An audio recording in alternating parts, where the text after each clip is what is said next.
you the stories that matters the most and news that shapes our nation. GMEB TV, bringing the Gambia to your screen.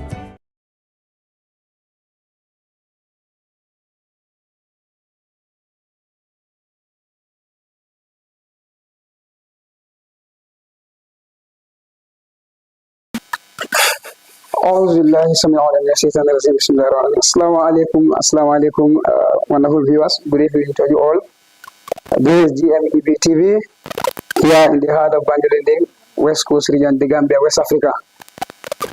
Welcome to yet another interesting, mouth-watering talk on politics. Today, Thursday, 29th of August, 2024. I am your able host, Adam Abaji. This special interview this evening here in GMEB TV in the heart of Banjulinding. I am glad to introduce you, our esteemed viewers, all over the world, in the Gambia and outside the Gambia. I have you here today, a man of wisdom, a man of charisma, the former Secretary General of the Gambia, once Director of Budget, one time in the Gambia. He was also handling the presidential affairs in this country. A man with wisdom, as I said, dignity and integrity and respect. It's an outstanding, intellectual, intelligent, vocal, and a prominent member of the Gambia. He's a public figure. He's a man that pulls the crowd anytime he goes out. This gentleman is down to earth, and then an economics for that matter, but also into politics. A man who has the saying that the youths are happy, and he also has this saying that no one can cage me. If I could get it, the slogan right. The man of the pen, or as we call him, or the pen. He has a lot of caps that he's wearing. He's a man of integrity, honestly. He is one of the brain of this country, and then also a man who advises. Right now, he's the advisor, or the presidential advisor, special presidential advisor of the Gambia. He is no other than Mr. Honorable Momodou Sabally. I call it man of the pen, or the pen. I get it right. The theme of discussion tonight will be the achievements of Mr. Adam Barrow, the President of the Republic of the Gambia, his government, and the future plans for this country, the Gambia of West Africa. But as we know, once he goes out, people want to know, people want to see, people want to hear him speak. So obviously, they will not want only to talk about the achievement, but also there are things that we may go into with due respect. Mr. Sabally, warm welcome to GMEB TV. It's a pleasure having you. And without further ado, I will warmly welcome Mr. Momodou Sabally to this show. Sir, you're welcome. Thank you. I'm happy to be here. Thank you, sir. I hope you guys are happy too. Inshallah. Because the whole country is happy. We are happy. Thank you. We are happy. It's an honor having you here today, this evening. And then I know our viewers out there are very happy. Most of the people were happy when they heard that Mr. Sabally will be on this show. And then we are grateful to have you here with all your busy schedules, but you are able to make it to this platform. We are happy. As we said, the saying goes, we are happy. At GMEB TV, we are happy. Basically, we will start with, we know Mr. Sabally to be an economist, if I may get it right. An economist. And then all of a sudden we see you into politics. How does that come about? Well, it's quite normal because if you actually understand that profession, economics, originally it used to be called political economy. Because there is no economics without politics, and there's no politics without economics. Economics is the study of matching the unlimited ones of man and the limited resources. Who controls those resources is governments. Exactly. Who populates the seat of government is politicians. Yes. So it's quite normal that an economist will be interested in politics and a politician will be interested in economics. So I'm a politician, I'm interested in economics, and I'm an economist, I'm interested in politicians. So there's no dichotomy here. I'm happy to be both politician and someone is not vast, they think that he's an economist, and why is he into politics? Exactly. So these are some of the issues because of lack of understanding, and society sometimes would want to constrain you to one area. They don't want you to get in another. And I'm glad you mentioned my very famous slogan here, "Can't cage me." So these are some of the cages that society wants to put you in. Once you are an economist, no, you should not get into politics. When you are no. There's no limitation. I mean, we are free human beings. We are not caged birds that can be restricted to a particular profession or, restricted to deal with one part of the society. I'm a free bird, and that's why I said, can't cage me. I'm a free man. I'll come to those slogans, Mr. Sabally. You have this slogan, the youths are happy. Yes. The youths are happy. It's a common saying that you have. Yes. In both your social media, anywhere you are, you said the youths are happy. How are you sorry to say, is that so that the youths are happy? And how? Well, I think you answered the question because when I started, I asked, I hope you guys are happy. And you said, yes, you are happy. So, in fact, as a young man, I wanted to tease here. He said he's a happy youth. He's a happy youth. I know. When I say the youths are happy, actually, it's not a joke. So, and it's not even a political statement. It's reality. Because if there is anybody who knows the youth condition in this country, it's Momodou Sabally. Exactly. How many people can you point out in this country whose first job was to work with youths? That was actually my first job in 1997 as youth officer in charge of youth and sports activities in the whole of West Coast region. That's the first salary I ever received. Because I later transited into central banking and fiscal policy and then, of course, cabinet. But I've always been a man of the youths. Even when I was in prison, and I was in prison at some point as a remand prisoner, my cell number 2 became a hub for young people where I inspire them and educate them. It becomes a bandaba. It becomes a happiness. Or a campaign. Yes, so that's it. I know, this of course had to do with, and that's why some people don't want to hear it, because I just decamped from UDP to NPP and there was a lot of noise. But I found out, despite the noise, generally young people of this country were happy that I joined President Barrow and the government so that I could use my skills, experience and talent to contribute towards the already rapid pace of development that President Barrow is championing. So the youths are actually happy. They are the ones saying it. In fact, now there is a whole forum created. They say they are beyond happy. They have a forum. I can show you in my phone right now. I said the youths are very, very, very happy. 2 days ago, 3, an imam sent me a message. He said, Sabally, the imams are happy. I was in Jara Sutukung. I'm not making this up. People are watching this. Chief Ansumana Kanayi. He said, Sabally, the chiefs are happy because the chiefs are happy. The governors told me they are happy. The cabinet ministers. The journalists are even more than happy. Even Ibrahim Ajara, for time he tries to pretend that he's not happy, but finally we found out. He even has a shirt written on it. Happiness. Happiness is cool. It's sexy. It's free. It's free and it's more enjoyable than anger. Who wants to be angry? But Mr. Sabally, yes. There are these people who refuse to take that slogan. Yes, like 360. He pretends people said youths are not happy. Yes. So those are the people who actually don't know what is happiness. And I don't blame them because happiness so it's so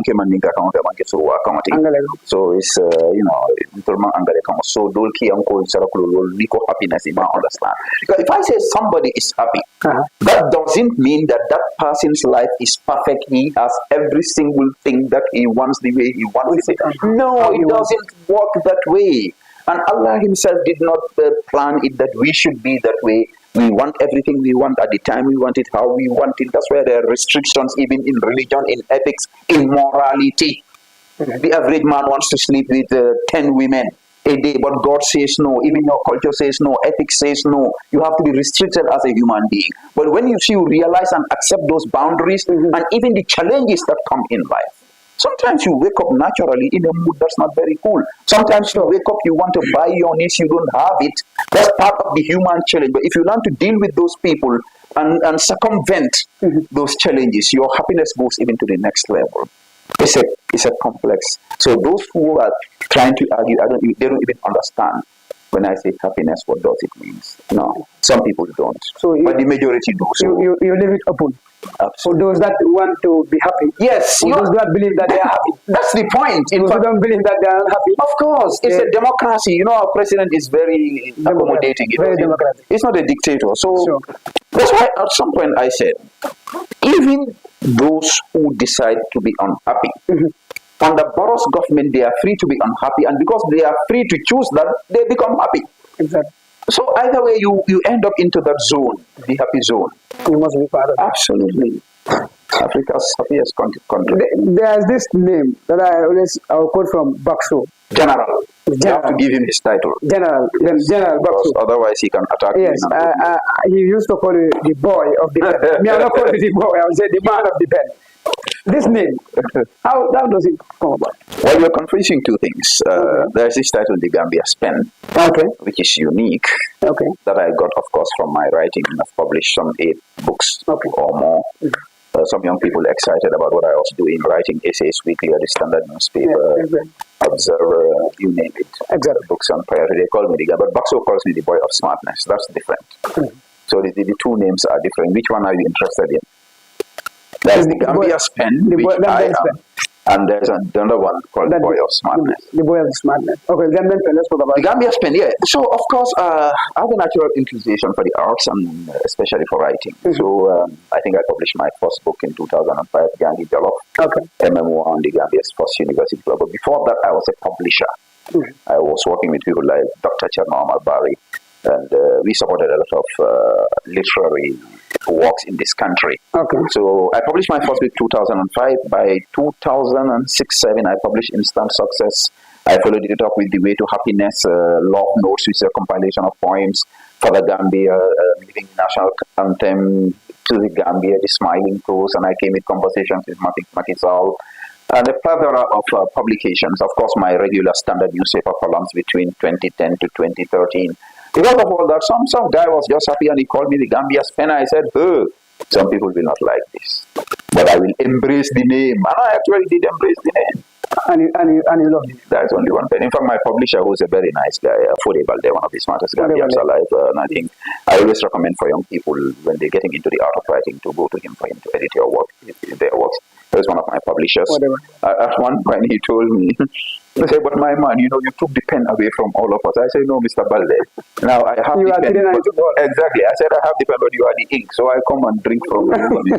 So there are many inkwells here. People like the legendary Fafa Idris Ampai, who's an author and a legal luminary. And you have people like Dr. Momodou Sabally, the late Badra Youth, lots of smart Gambians, my own principal, Antares Ndongchata, people who can speak and write the language better than me. Why title? And I'm glad that I have teachers like Antares Ndongchata. So for that of General, Bakso, General, for him also calls you the boy of smartest. For me, for that title is not permanent. When he's happy with me, the title is there. When he's angry, because he called me a boy of smartness. That was before I joined UDP. So when I joined UDP, he became angry. He decided to remove the title. He started calling me the former boy of smartness. So when I left UDP and joined the NPP, he restored the title again. Yes. So for Bakso, it depends on his mood. All right. Let's shift our attention a bit to the politics. Politics in the Gambia. Yes.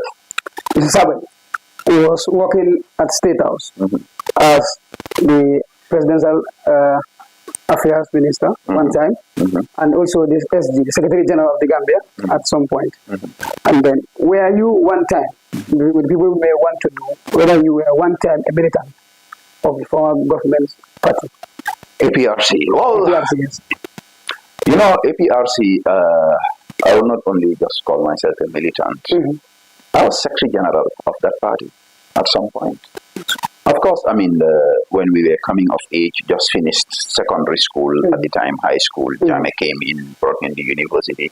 So when we were growing up, the dominant party we knew was the APRC. So, And for some of us, by sheer coincidence or by destiny, we became attached to that dispensation, because that was the dispensation that brought us the first ever university. And I was lucky to be part of the first batch. Graduated valedictorian 1999, gave that valedictory speech.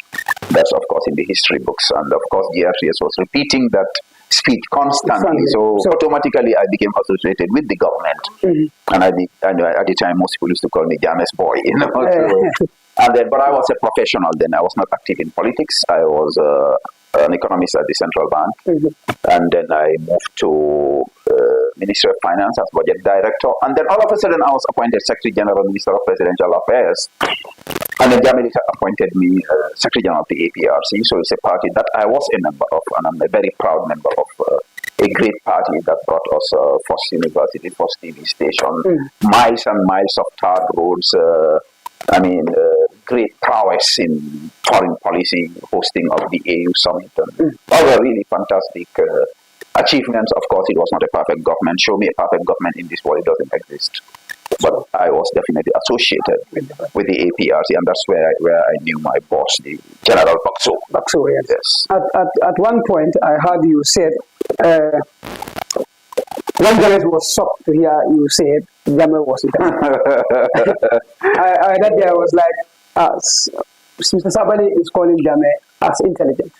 He was even telling you that Jame is intelligent more than you and I. So yeah, I said it. I said Jame is smart. You know, when he says somebody is intelligent, it is a natural endowment. So that has nothing to do with might have something to do with your academic prowess, but you don't necessarily have to have a degree to be called smart.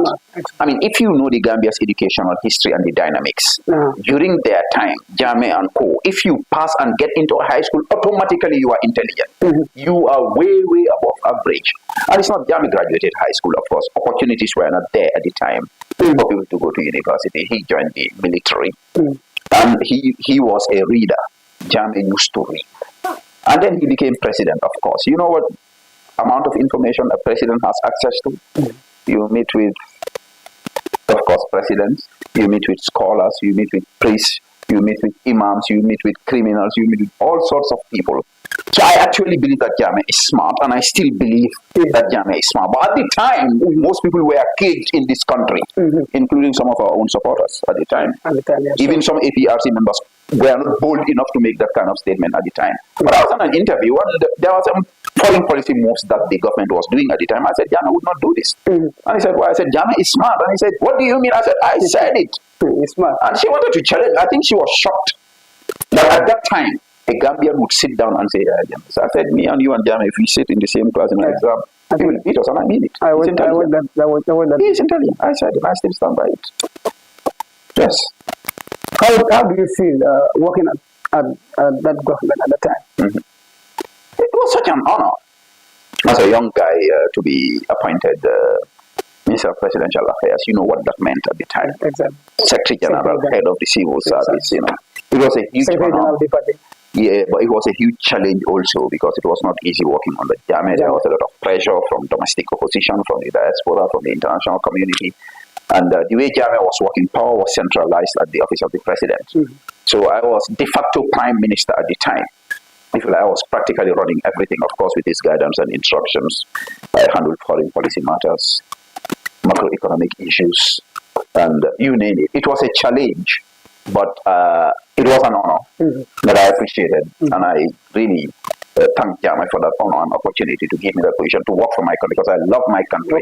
Whatever I have in terms of knowledge, experience, and skills was given to me by this country. I mean, I had scholarships, first degree, second degree. I mean, what more? I mean, it's an honor anywhere in the world to be a cabinet minister, and I'm happy that Jame gave me, and I'm still grateful to Jame for making me a cabinet minister in this country.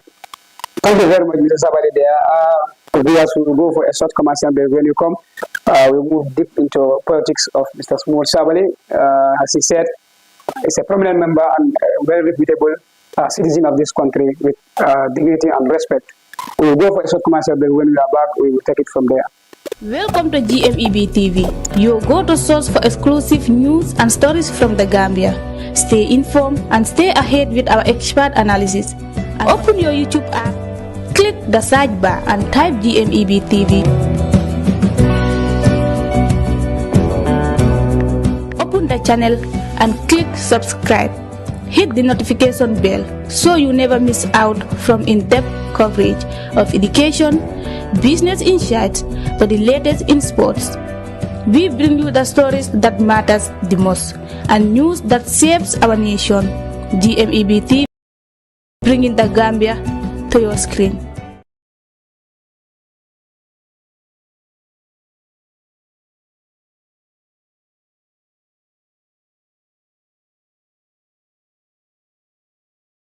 Welcome to GMEB TV, your go-to source for exclusive news and stories from the Gambia.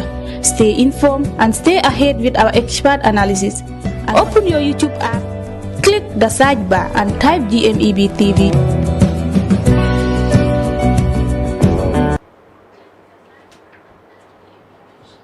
Welcome back from that break, viewers. This is GMEB TV, a special interview with the Special Advisor, the President of the Republic of the Gambia, who is Toma and our Barrow. And then we are grateful to have you here today.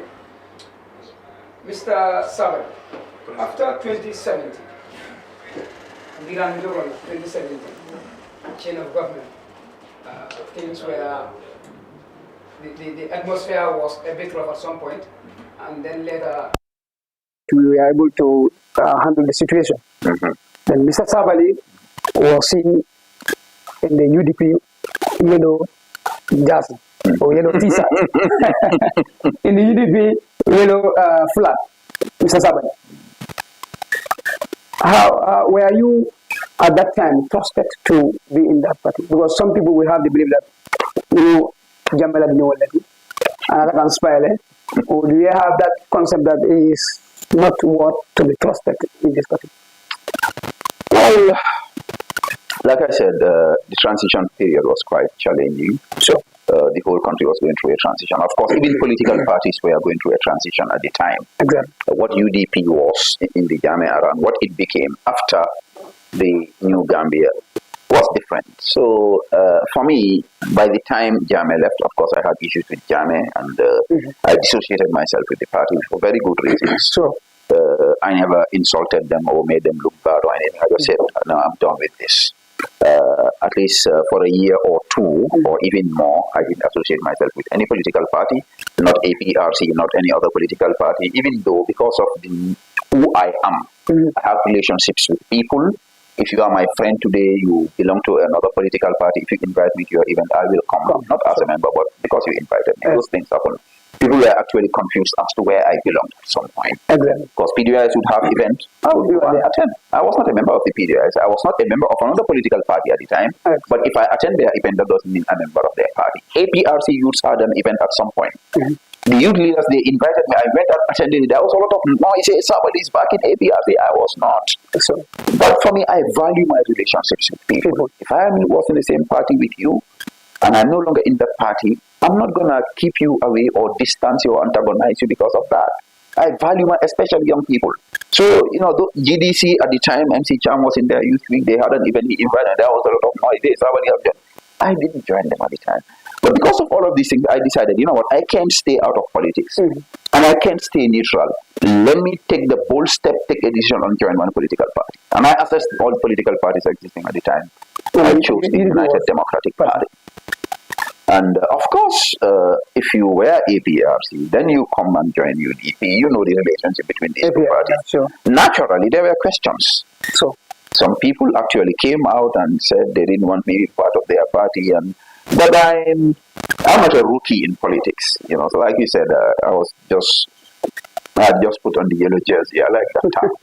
But it's like if you come from the Premier League and you go to the La Liga, I mean, there's not much of a difference. You'll be able to maneuver. So there were a lot of attacks, insults on me, but I just remained calm because I knew that I went there with the right intentions, and my intention was to stay at the time. So I did my best, and later on, even those members of the party who did not want me there, who did not trust me, they became fans. Those who were insulted me at some point began praising me, and they even called me Umar bin Khattab and Khalid bin Walid. They used certain characterizations that Khalid bin Walid and some of the Sahabas who were on the Kuffar side, and they killed the Muslims when they became champions. So it gave me so many titles, not just commando. But that's, I think sometimes I'm not even angry about these things. I just see it as human nature. Your opponent all of a sudden joins you. I think it's normal for you to have your questions, but for me, I know my intentions. So I was not afraid, I was not scared. I just came in and earned my role in the first team. So the members, the general membership, maybe some we are not happy. Yeah, some were not. But at the executive level, even at the executive, some people did not accept me up to the time I left that party. Up to the time I left the party. But for me, I knew the party leader accepted me and trusted me. That was enough for me. I knew the grassroots, most of them loved, respected, honored, and celebrated me. That was enough. You cannot be in an institution like a political party, as vast as UDP, and you expect everybody to like and appreciate. No. So for me, I was just happy that the majority accepted me, trusted me, and I played my role up to the time I felt that. Listen, I can know. But you handle positions in UDP. Yes. You were the national mobilizer. No. I became the national campaign manager. Campaign manager. But was there any campaign manager before you came? Yeah, there was, but Momodou Sabally and his things, whenever I assume a particular position, it takes a whole new dimension. They had campaign managers before. But when I came in, it was like, it became something else. But there were campaign managers before me. So there were achievements that you made in the UDP? Well, the local your government. records are there. The local government election. The last local government election, when we really shocked the entire nation because we were defeated at the time, 2021, massively by President Baroni's and PP. People thought that was the end of the party. Then National Assembly elections, we did well. But the local government election, sweeping the entire urban area, they called me the GOAT campaign manager, GOAT. They even have pictures of me with a crown. Today they insult me, but at that time they called me GOAT campaign manager.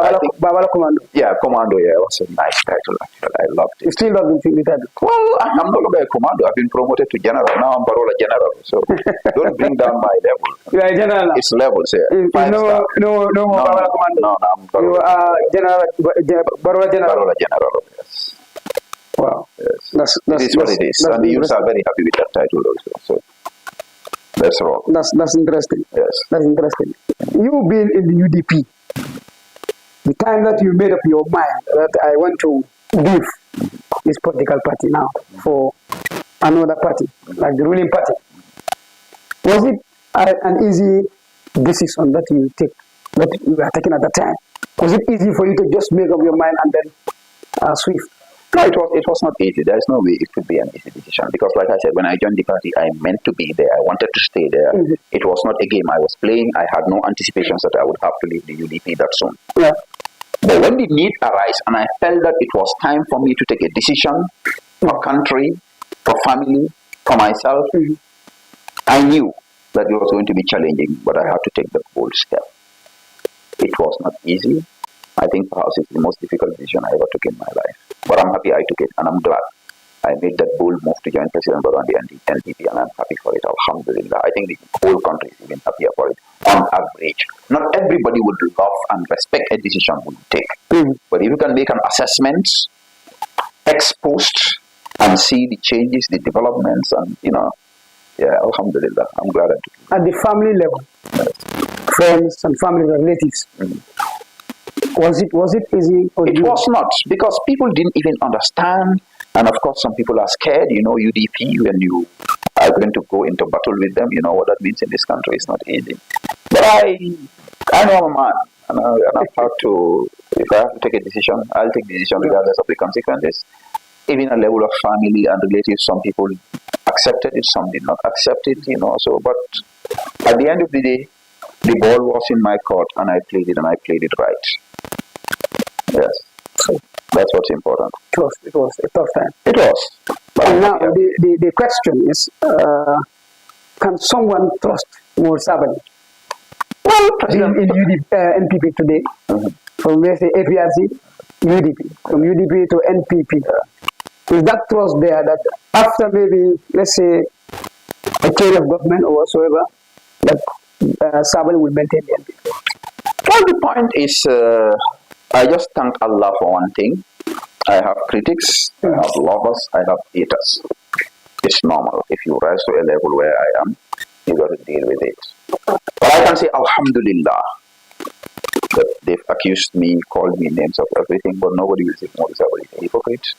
Nobody will say I play double standards. Nobody will say I do 50-50. If I am in, I'm in. If I am out, I'm out. Generally, I know people know that. And even the party I joined, it used to be my opponents. And just like UDP, when I came in NPP, some people questioned my sincerity. Some people put out audios to attack me. But some of those people now are calling me, congratulating me, commending me, and giving me their loyalty and support. And they know that I came, and I came big time. They know I love the president and his party. They know I'm loyal to the president and his party. It's not an issue. I'm in NPP, and even my enemies know that I'm in NPP, and I'm loyal to President Barrow and his party. It's not an issue for me. I'm happy. I'm on cruise control, man. Alhamdulillah. But the trust of Sabally should be maintained. Well, I'm not even using that word. I know I am trusted by those who are supposed to trust me. I am happy. Will everybody trust me? No. President Barrow trusts me. The majority of NPP, they trust me. The majority of the government, they trust me. So I am good. I'm happy. Can somebody say, yes, Momodou Sabally is moving from one party to another? Because of Cristiano Ronaldo from one party to the other. LeBron James, when he was moving from Cleveland to Miami, it was like an earthquake in the United States of America. That was more momentous than even Barack Obama being president. You know what that means? You follow the NBA, these things happen. It happens. It's a normal cycle of life. Somebody may say it's a self-centered interest. So be it. I'm not connected by public opinion. So back to the slogan, can't cage me. Somebody may be afraid that people will think that and he will refuse or refrain from taking that decision. I'm not afraid with public opinion. I moved for the right reason. I moved for country. I'm doing it for the country, for the benefit of the country. Who is in charge of this country? President. Whether you like it or not. It's peacefulness, and I love peace and happiness, and I'm happy, and the president is happy, so it's okay. So those sitting on the fence, not trusting Sabally, them trusting me or not does not provide food on my table. Does not buy my attire, does not buy my ice cream. So it's okay. At some point, they will. The executives of UDP, yes, when they heard that you are moving to NPP. In your opinion, were they shocked, or some of them were jubilating, or they were shocked? They don't believe. Trust. Why you are even throwing me back to that zone? Because I'm out of that zone. It's like I'm playing basketball. I'll move from my court. I'm going to my day off. You want to get me back on zone? It's not even allowed in basketball. It's a foul. So that's history, man. Whether it's okay. It is what it is. The youths are happy. That's what's happening. So let's talk about that. Because the president is building roads for them, schools, hospitals. The other time I saw Professor Gomez signing agreements with Turkey, with China. They are creating a unipod. I mean, the opportunities for robotics, for artificial intelligence. We will come to the this country is on. We will come to the achievement. It's on flight control. That is the team, actually. It's because your introduction is taking up the time, and I have to go to Sinti Alaji, so I'm happy. Exactly. So happy I compimps are waiting for me. We will go straight to the point. We will go straight to the point. And then the point we are going to discuss now is going to be on the issue of the achievements of the president. His Excellency, Mr. President, I call him his peacefulness. His peacefulness. It's a man who is gentle, calm, very democratic, we know. What inspired you? Because we saw Momodou Sabally was there yesterday, talking about. You are still going back. No. So now we are moving to NPP now. We are moving to NPP. Before, when we were on the other side, the NPP was the top of the bill. And then now we see you going to NPP. What inspired you to move forward? Well, it's a long story, but the point is, and I think I made that statement. For me, at the end of the day, it's about the country. Political parties and their membership are not an end in themselves. Each political party's aim is to get in control of the machinery of government and implement their views, their ideals and aspirations. We fought Barrow 2021, he beat us. God decided he's still going to be president. He's running the country, we're criticizing, he's not even listening to us, he's doing his own thing. So, like I told you, for me, I am the ultimate man of the people. I have friends, relatives in APRC, UDP, GDC, you name it.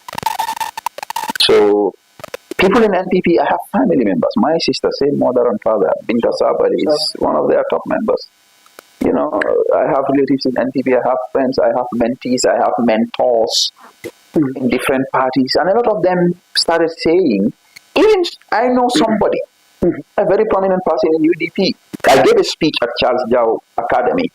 It was the last academic graduation season. He said, you know, Alay Londo Mendila, Modu, Dinyanta Kapula Mansamale, and he's a UDP member. If he listens to this, he will know I'm talking about him. Ministers, MPs, youth leaders in NPP, we are talking to me. Even some religious leaders. They said, look, I mean, we know you're a politician, but the country needs your education and your talent. Go and join President Barrow and his team. So this call has been going on for years. I gave deaf ears to.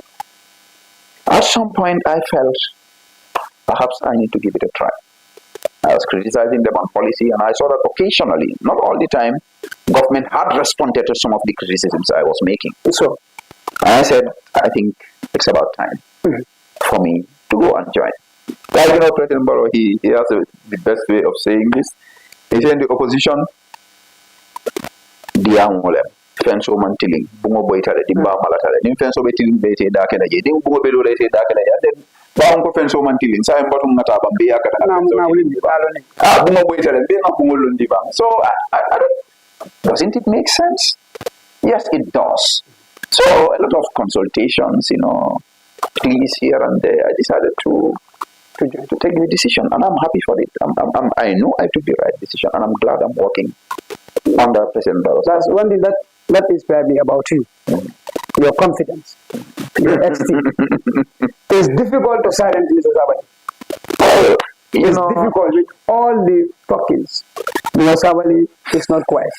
It's not silent. Well, when I said can't cage me, you thought I was joking. Nobody can silence me, because I think there's a side to it. Of course, you know, I'm a motivational speaker and writer. I'm a mentor to thousands of youths in the Gambia and beyond. As a human being in this knowledge economy, you need to equip yourself with life skills that can guide you. Among these, self-confidence, the art of self-expression. And, you know, so I've read thousands of books, biographies, novels, how-to books on how to build confidence and self-esteem and how to be yourself. From the Bible to the Quran to Boethius and his consolation of Marcus Aurelius, the Roman philosophers, the local philosophers here, even the old women in Kiam who tell his stories. I'm serious. Who tell stories to their grand. I'm always learning. Yeah. Even the young people who come to me to teach them, to inspire them, I'm learning from them. So I built these skills over time, and I believe in La ilaha illallah. There is no God but God.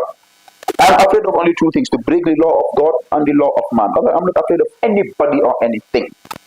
If I want to do something, I will do it, so long as I'm not infringing on your rights or breaking it. Other than that, we'll worry, sir. I will take my decision, make my statements, drink my attire, and eat my Gulliver ice cream. Is my favorite. With almond and chocolate. It's very nice. Don't try it though; it's addictive. Life is good. Let's go straight to the team now. These are the developments that Barrow has achieved. First of all, I will talk about. We will go to the economical side. As an economist, you were at some point trying to straighten the lines along the line when the government was moving. This is what we should do. This is what we should do. Our economic. So for us to get an economic right, our economic right, we have to do this. We have to do that. So economically wise, how is the government or the Gambia moving? The achievements that the Gambia is moving in the right direction at the fastest possible pace in a sustainable basis. In a global macroeconomic environment that is challenging even for the superpowers, under the guidance, leadership, commitment, honesty, and patriotic zeal and vision of President Adama Barrow. This is Momodou Sabally speaking. In case you think I'm getting my pay from Barrow and I got my pay 2-3 days, my money is, I have my money here, I'm enjoying. Now, forget about me speaking. The International Monetary Fund's global economic outlook is what stated that among the 20 fastest growing economies of the world are 9 African countries, among them Senegal and Little Gambia. At 6.2% of macroeconomic growth is almost a miracle for a transition country. Like you said, 2017-18, we were even wondering whether this country will not implode. At 2016 December, once Trump was being sworn in, they were switching between Washington DC and Dakar, where Barrow was being sworn in. They're saying that Gambia took all of our money, the economy is depleted, and this country is still on track. The economy is growing, inflation a little bit high but controllable. The dollar is still a viable currency. And despite the challenges of the coronavirus and Ukraine, Barrow is building world-class roads. The Battle-Harding Highway, the Kiang West Road, the Nyanija Roads, the Sabasanja Road, the Akalam Road, you name it. Health centers in Tumanna, in Badiou Sali, Kenya, named after Hassan Musa Kamara, after Shirif Mustafa, the icons of our republic. And I'm using that word on purpose, the republic.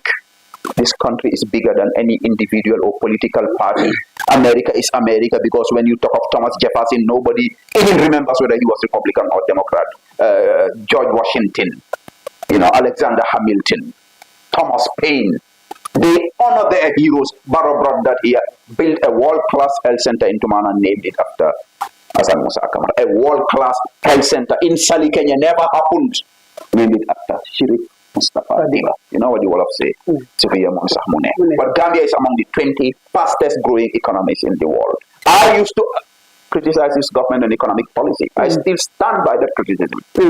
But even before I left the UDP, I did admit last year, by the mid-year report of the budget execution by the finance minister at the parliament, I told the journalists, I didn't admit outward at that time because I was shocked that everything I was criticizing these people about, it seems they are getting it right.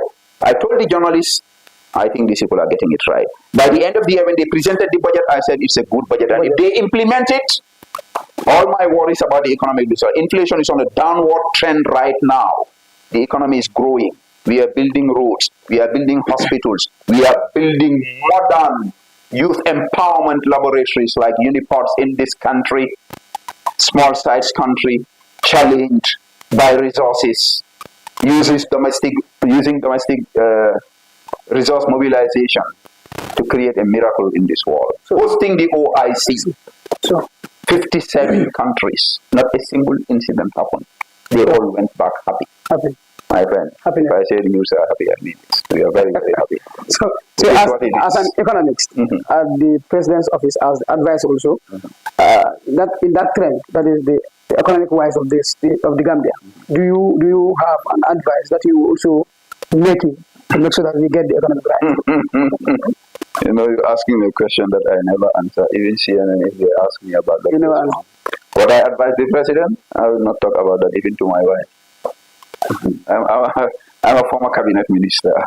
I know what secrecy and allegiance, confidentiality means in governance. And I trust my president and I love him and I respect him. What I advise him, I don't talk about that in the media. Next question. It is what it is. That is Mr. Sabally there. Yes. We are interested to know whether you are also one of those that would advise him. What is my title? Economic, the government. The advisor. Special advisor. Special advisor. I give him special advice, that's it. The economy is not part of this. I don't know. Special advice. Special advisor gives special advice. And the president knows better. He's at the helm. He has a view that none of us have. He's the most informed person in this country. So he knows what to do and he's doing it right and the youths are happy. That's all that matters. I'm happy. We are in August. Yes. Approaching end of the year. 2025. What is the government's plan to the development of the fast-paced infrastructural investments are continuing. The OIC roads, which some people think after OIC, but I will forget about that. If you go to Battle-Harding Highway right now, they are building these roads. I mean, the Makumbaya, Lamin Kunkuyang, this whole belt is being built. The World Bank is bringing in an extra, I don't know how many 100 million to build more roads. Went to Jara Sukumo, I told them there are roads will be built, hospitals are being built, more health centers will be built.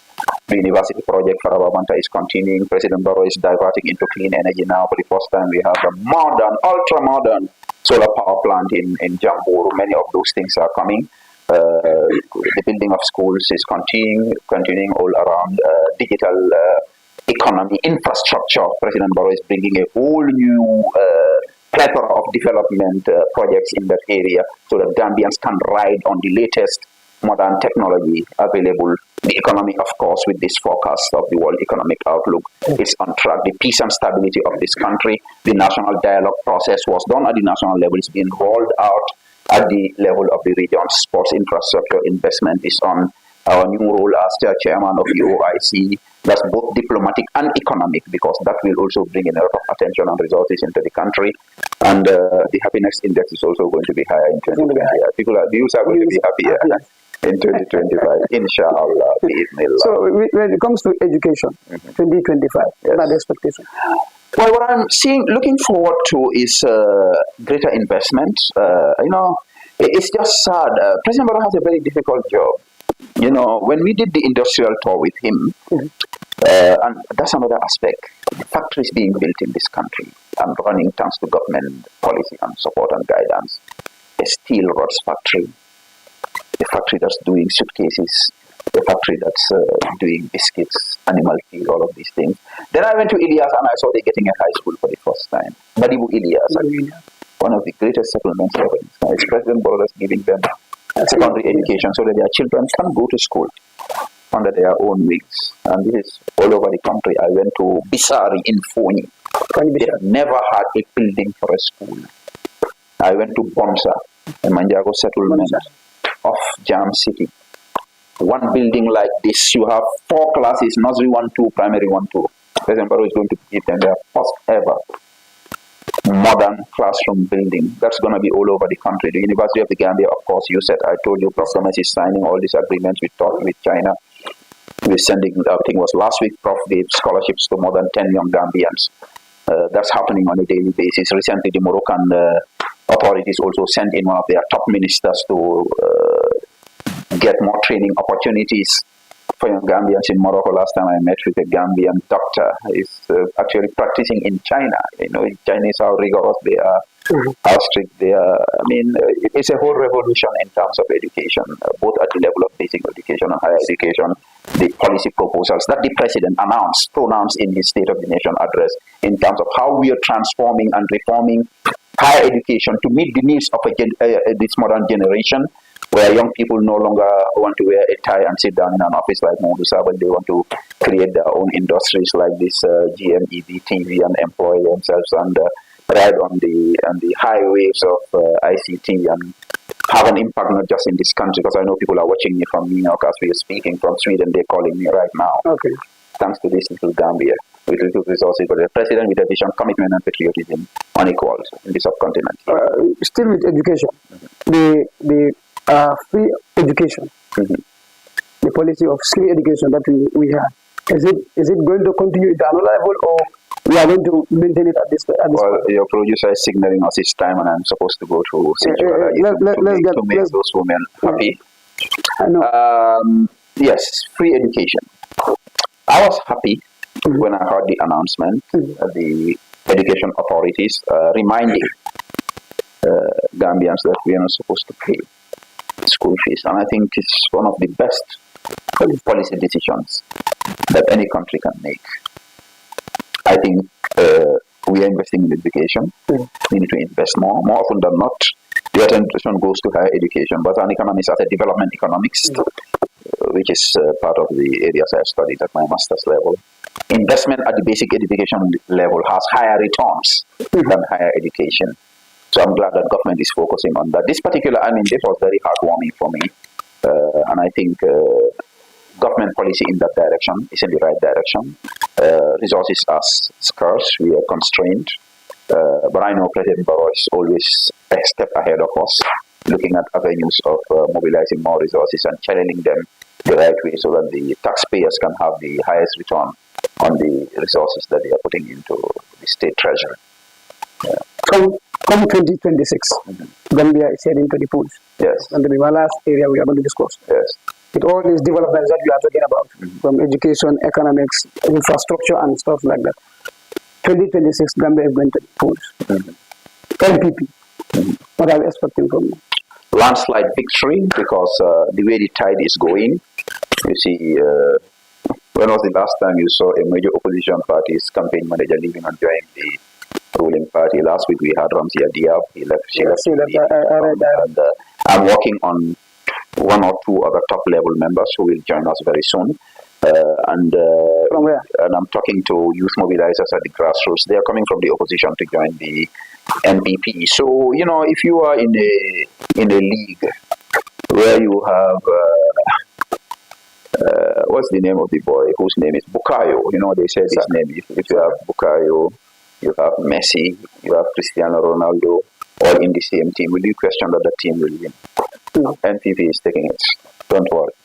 Is President Barrow the game is over. He's coming. Barrow will stand and he will win, inshallah. He's coming for it. We are not even asking him. Our women mobilizer, I like and respect her, Maimuna Balde. He said for 2026, whether President Barrow wants to run or not, he said it's not their business. The women of this country, the women of NPP will nominate him, campaign for him, and re-elect him to continue with this fast pace of development. And even General Bakso is supporting my candidate, his peacefulness. 2026. 2026. That is going back to State House. Second term, third term. Well, call it what you may. The first term was a coalition government. Barrow is serving his first term. After 2020, he gets into his second term. Yes. It is what it is, and the youths are happy with this. So thank you for having me. I appreciate the invitation. It's an honor to have Mr. Sabally here in the studio, GMEB TV. We are very happy and grateful to have you here today. On behalf of the technicians, the admin, and then the staff of GMEB TV, the CEO, we are grateful to have you here, Mr. Sabally, and we hope and pray that we will be having you more and more, most especially as we are moving towards the political dispensation and then the democratic state. And we expect to have you more and more in our interviews to discuss the development of this country. As the saying goes, the youths are happy. Well, thank you for having me. I think I enjoyed this interview. I see everybody's happy. I just want to be in a happy environment. So long as you are happy, I'm happy. And I just want to close with my classic message to Gambian youths of late. So push away the push, stick to the truth. Yeah. And above all, I'm asking you to be happy. Let's be happy. Thank you. So that's Mr. Sabally there. I would like to thank each and every one of you for following us. But please don't forget to subscribe and then like our YouTube channel. Till we come your way next week for another interesting topic or discussions. Thank you. Source for exclusive news and stories from the Gambia. Stay informed and stay ahead with our expert analysis. And open your YouTube app, click the search bar and type GMEB TV.